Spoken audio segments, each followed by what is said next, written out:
Okay. So, hello. Can you please give me your name and your age? My name is Juan Pangelinan.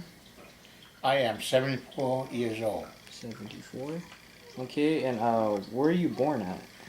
I was born in Garatan Village, Saipan Marianas, CNMI.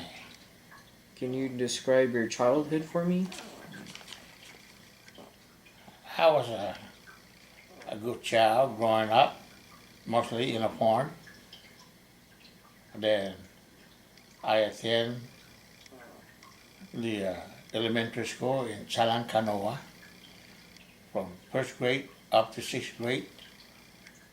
Then we moved up to intermediate school in Chalampio from 7 to 9.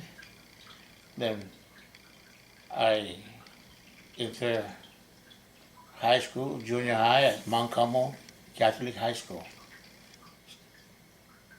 Okay, and since you're a military veteran, which war did you serve in? I was inducted in the United States Army in Guam. Then I was shipped over to Hawaii where I took basic training. After basic training, I was stationed at Schofield Barracks with the 25th Infantry Division. I was assigned with the headquarter company.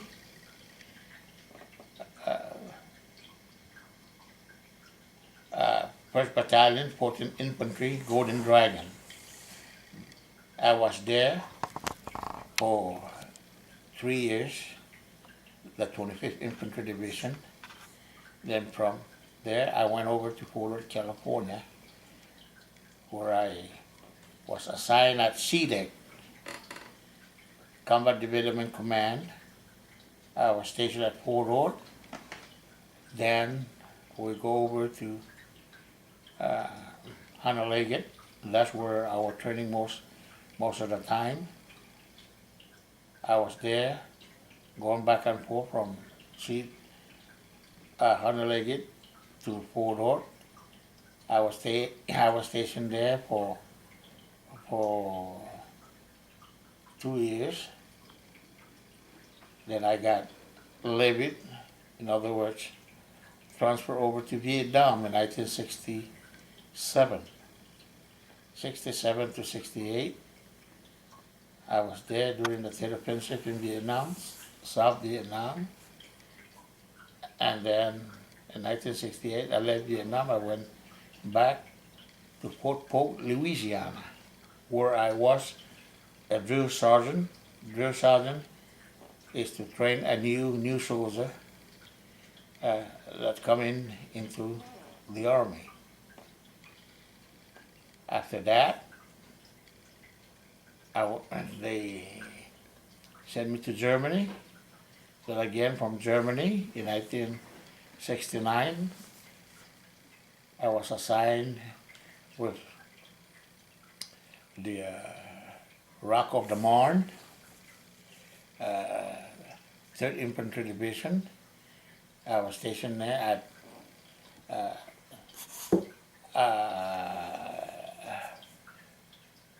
Fort I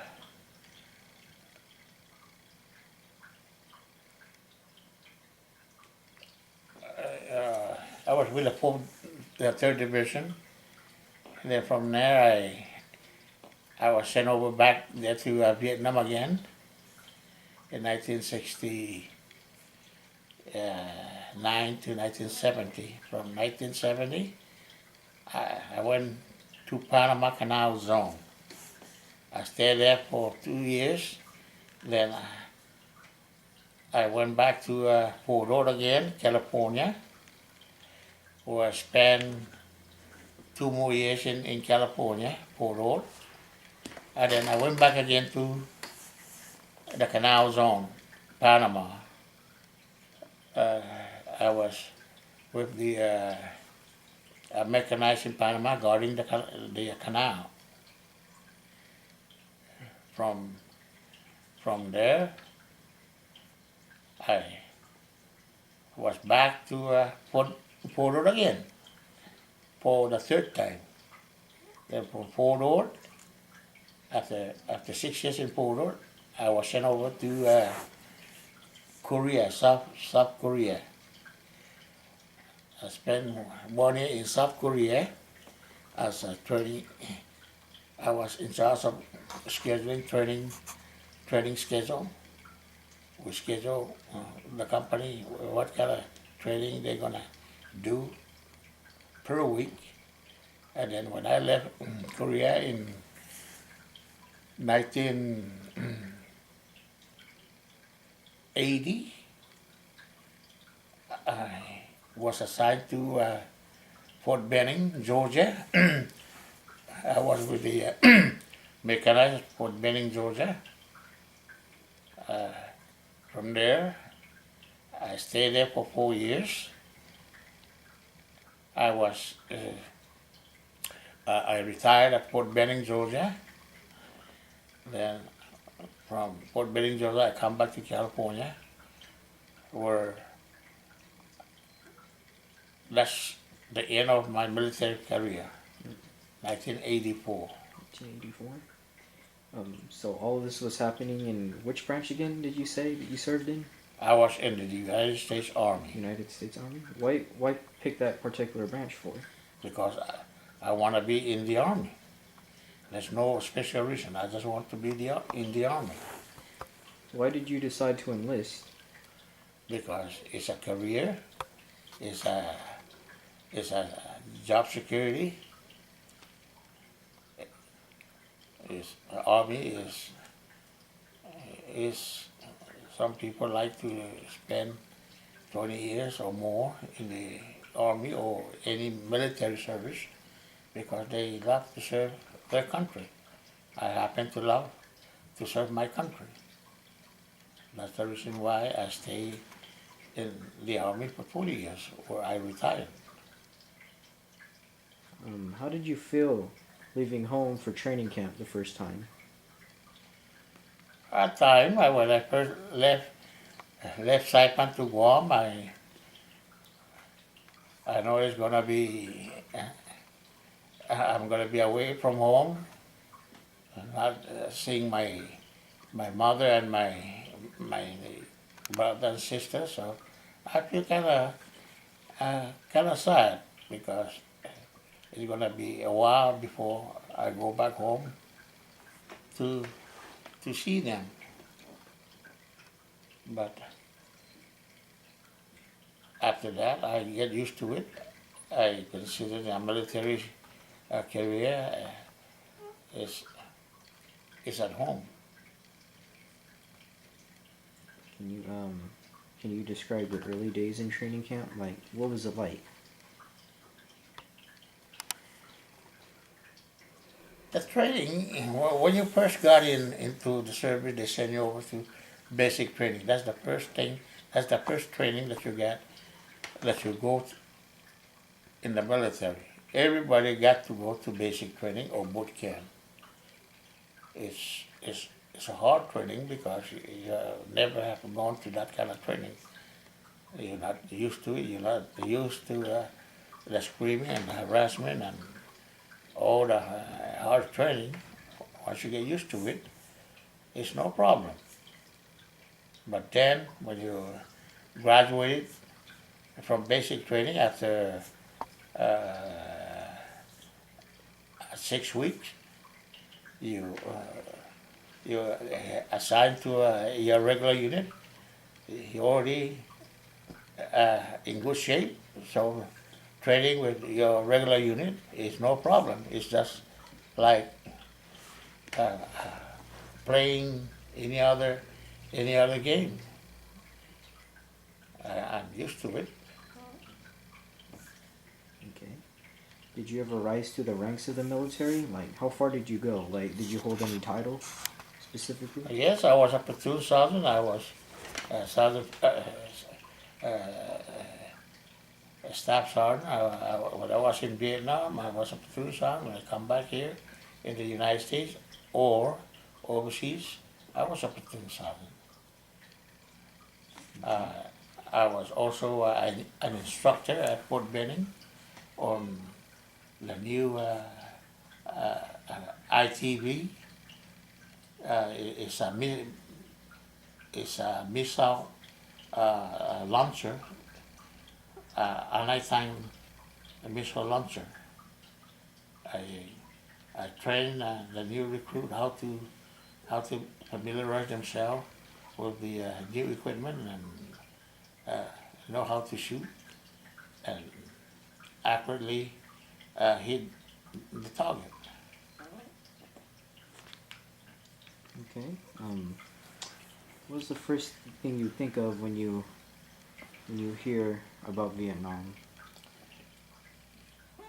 Well, yeah, like everyone else, when you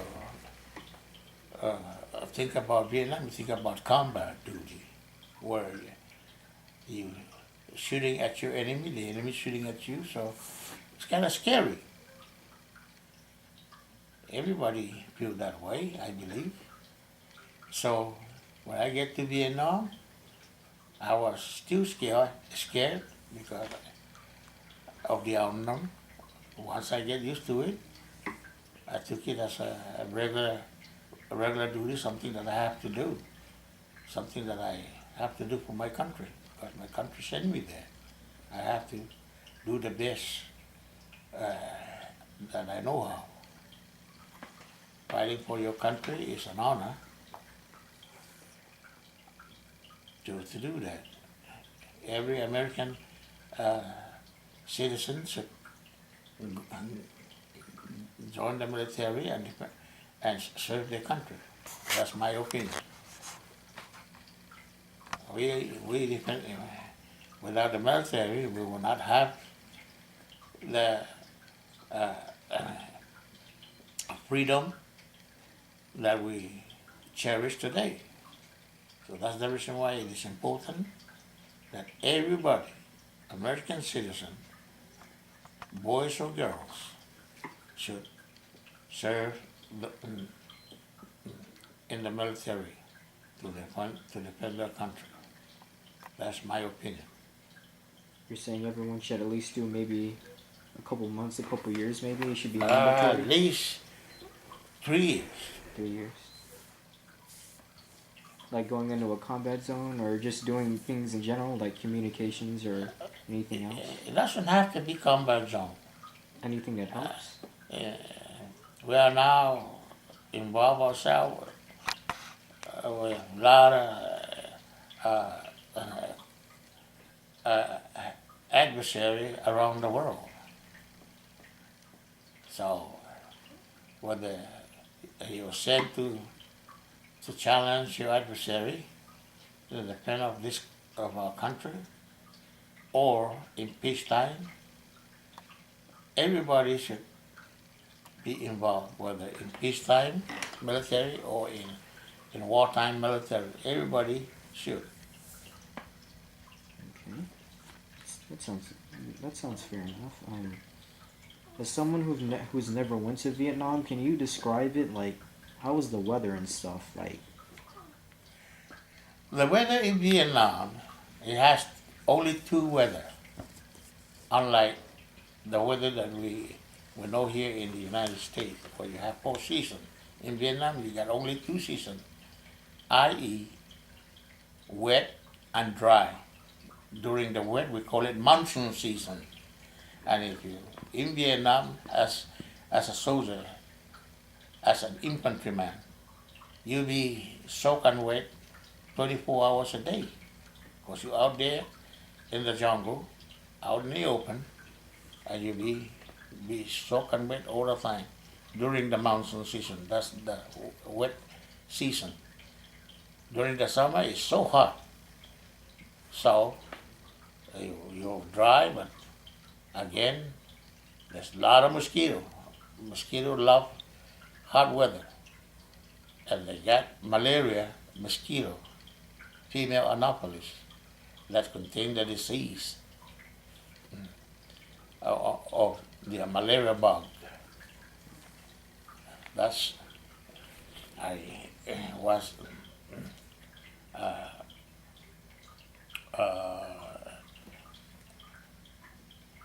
infected with malaria when I was there. How did you get over malaria? You just have to be treated. There is a preventive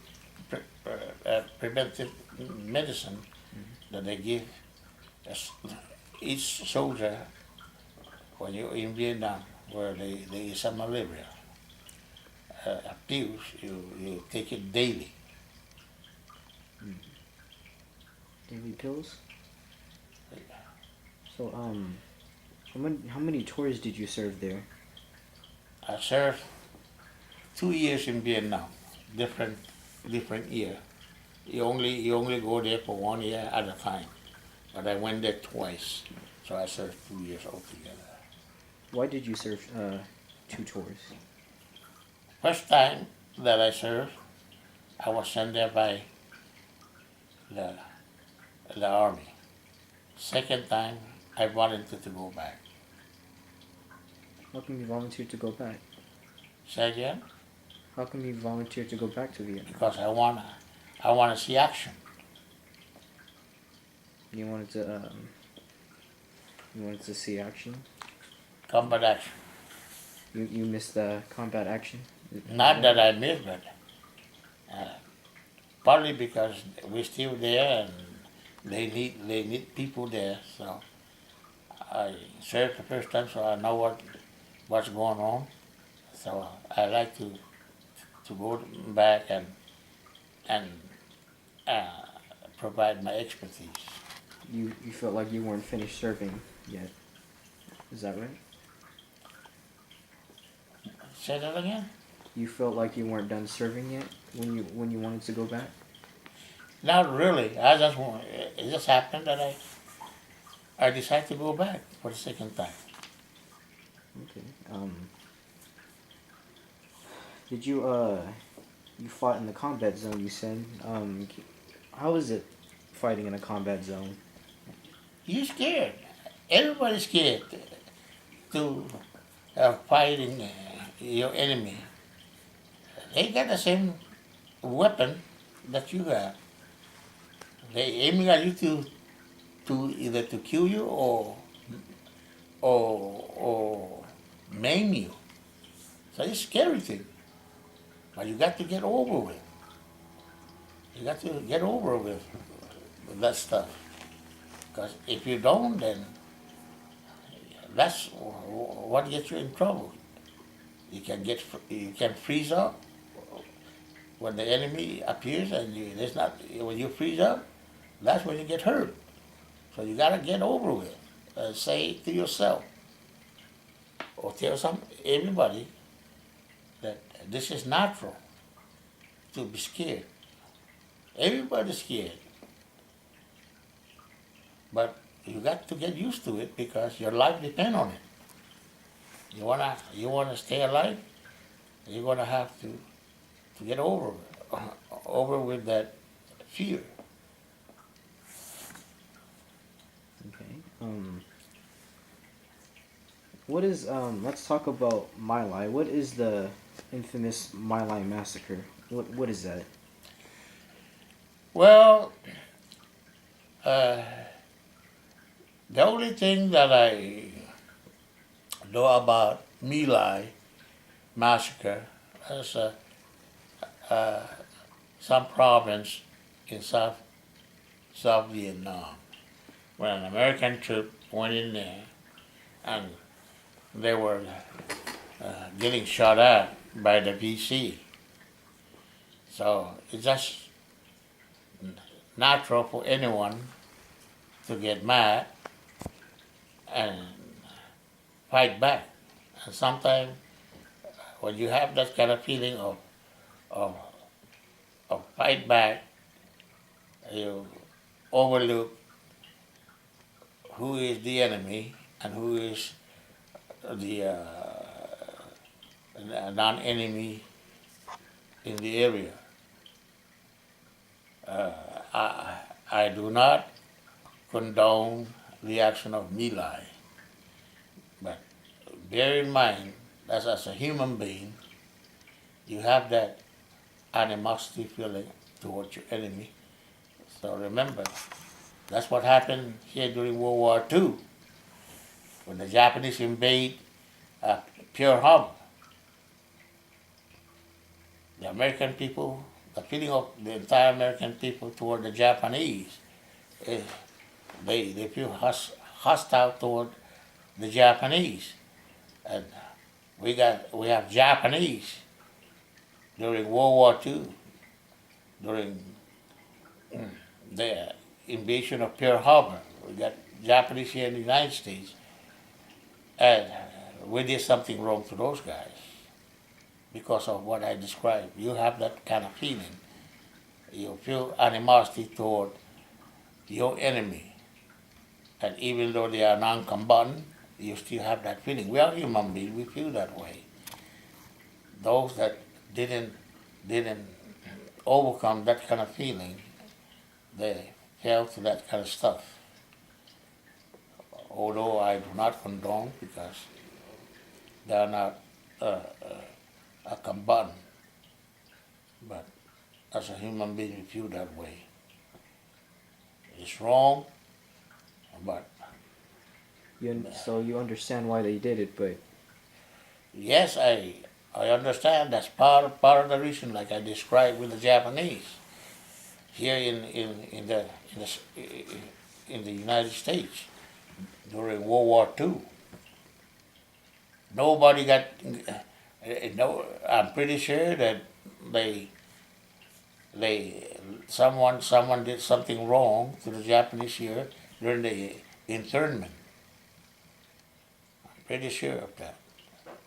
But they do not bring it up because the animosity feeling toward the Japanese is so strong. So nobody want to bring it up. And that's what happened in Vietnam during the My Lai massacre. were you in Vietnam when My Lai happened? No, I wasn't in there. Okay. For your service in Vietnam, did you receive any medals? Yes, I do.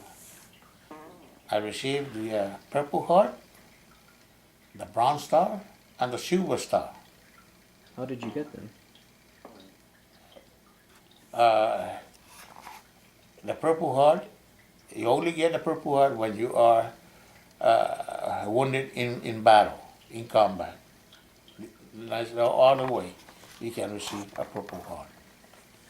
A Bronze Star you can receive individually, or your unit is awarded for heroic action of your unit and you participate with that unit.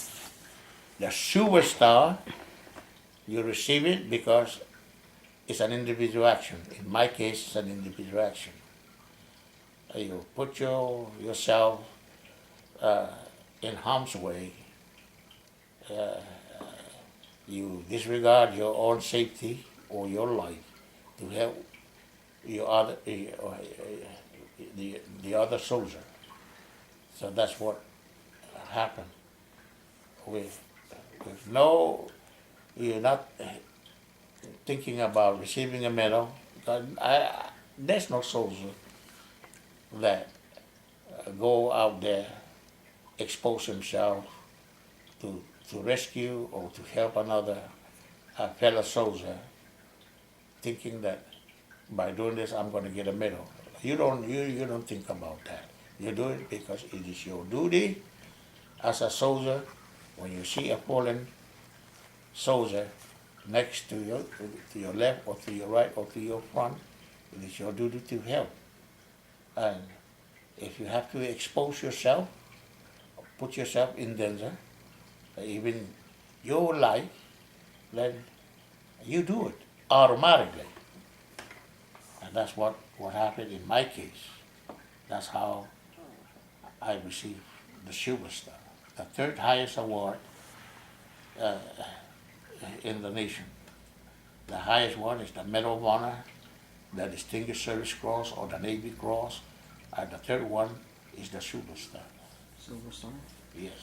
How did you put yourself in harm's way to get the Silver I Star? don't want to discuss that because it involves killing. Involves killing. Involves killing of the enemy. It's Even understandable. even it's your enemy. It's your duty to protect your life, to defend your life. It's still a human being, and I don't want to discuss that. It's understandable. It's okay. My action is self-explanatory. Okay.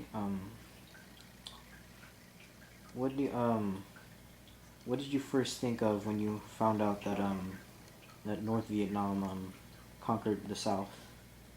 I was mad.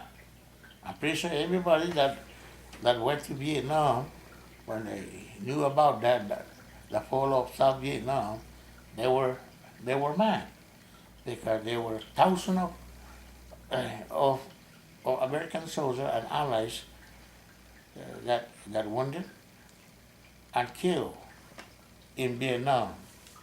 So we all feel that our our our mission there, or our involvement is all go down the drain for nothing.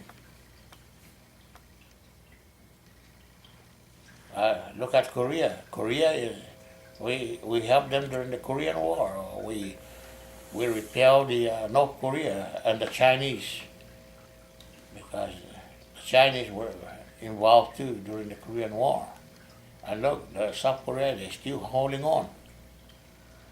So we were mad. I'm pretty sure that those guys that fought in Afghanistan or Iraq, especially Iraq, a recent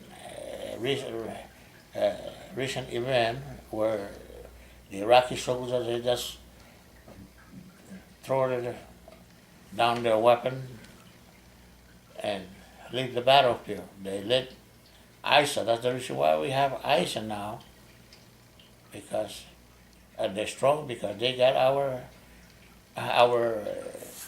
weapon, heavy weapon, and a lot of the stuff that the equipment that we give the Iraqi to defend themselves is now at the hand of the ISA.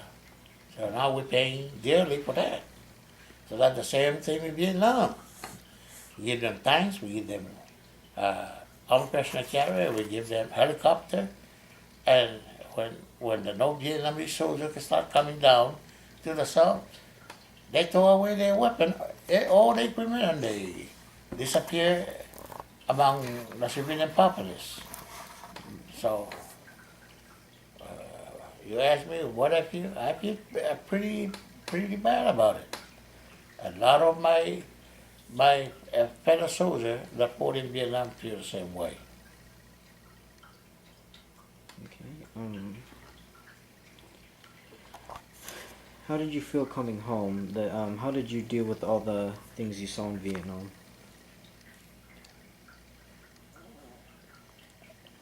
Well, what I seen when I was there, and when I come back here after I got out of Vietnam, I feel pretty bad because we saw a lot of destruction, a lot of innocent people got killed, but that's the way in combat. In war, it doesn't discriminate. If you're within that target zone, you're gonna get hurt. And those are a lot of those are non-combatant. So you feel sad about it, but that's the way it happened when there's a war. In every war, it happened that way. There's a collateral damage. People that are not involved, non-combatant, get hurt. So you feel bad about it. In our history class, we're watching a documentary about how how soldiers coming back from war, how they deal with coming back, readjusting to civilian life. How did how did you adjust to it? Did you suffer any PTSD or? Yes, I had a PTSD. Every soldier in an infantry that went to war are involved in combat with the enemy. You have that because that's the way it is. You're a human being. You're exposed to all those things. Then it gets to you. That's PTSD. But as years goes by, you gradually adapting to your new life. You're not gonna forget it. It's still gonna be there. But you have to uh, try to overcome it. It's hard to overcome it. Some people never recover. Some people recover completely. Some gradually recovering it. Because it's hard. Okay. For my last question here, is there anything that you learned in the military that you still use today in your life? Anything? Yes, the military taught me a lot of things. First, responsibility, individual responsibility. For my part, I learned a lot of things about leadership, and I still apply that in my daily life as a civilian in a civilian life. I, it it gave me a lot of benefit from what I learned uh, throughout my tenure in the military. Okay. Uh, Personal hygiene, respect, self-respect. They taught you all that in the military. You have to have that self-respect, responsibility, and I still have that. The biggest one is love of country, because that's what they taught you in the military. Love of country, and I still love my country. I'm not born in the United States, but I consider the United States of America is my home, and I love this country, the United States of America. That's all my questions. Thank you. You're welcome.